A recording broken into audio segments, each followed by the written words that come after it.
Hello, my name is Kayla Mealy. This is my student ID. Okay, so the first responders on the scene of a crime are in charge of making sure the crime is safe for any other officer or any other individual that will be arriving on the scene.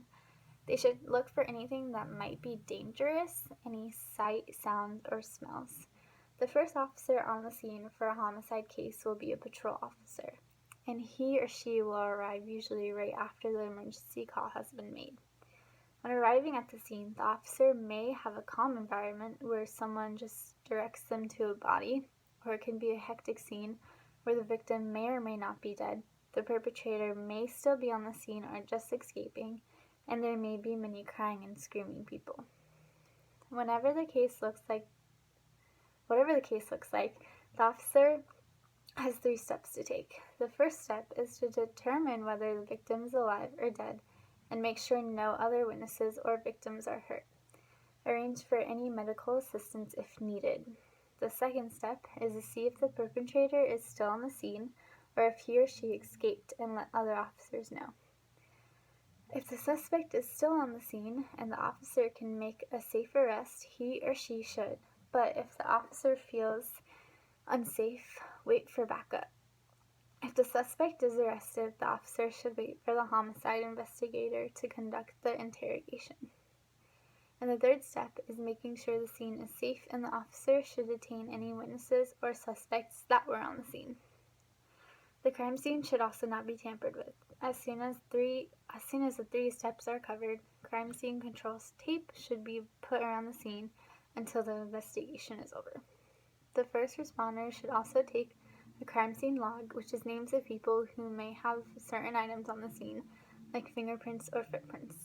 After the first responder clears of any danger, he or she should tour the crime scene and take notes of the conditions of the crime scene, and while doing this, make a pathway for any officers or investigators that will be on the scene.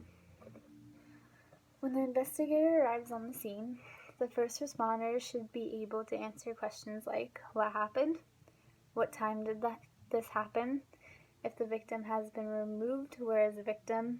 And more questions like that. As an investigator, you have to observe very carefully while arriving on the scene and take notes of these 9 things. First thing the investigator should take notes of will be the time he or she arrived on the scene.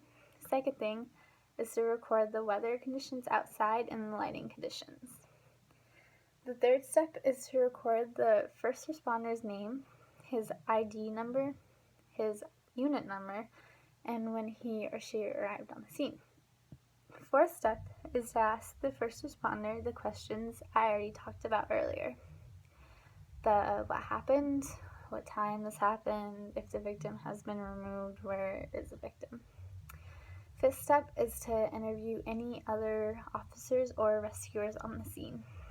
Sixth step is to arrange to interview any witnesses and make sure all witnesses are separated from each other. Seventh step is to examine the victim by recording the conditions of the body and photograph the victim before you call the death. Eighth step is to take any photos, videos, sketches, or sketches of the scene. And the ninth step is to look for any trace evidence on the scene to be documented and sent to labs. This includes fingerprints, hair fibers, or any bodily fluids, and make sure they are correctly collected in safe bags. At the conclusion of a crime scene search, a debriefing should take place. The debriefing team should include the investigators that were on the scene and the evidence collected on the scene.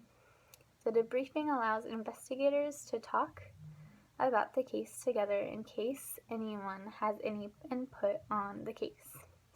After the debriefing, there is a final survey.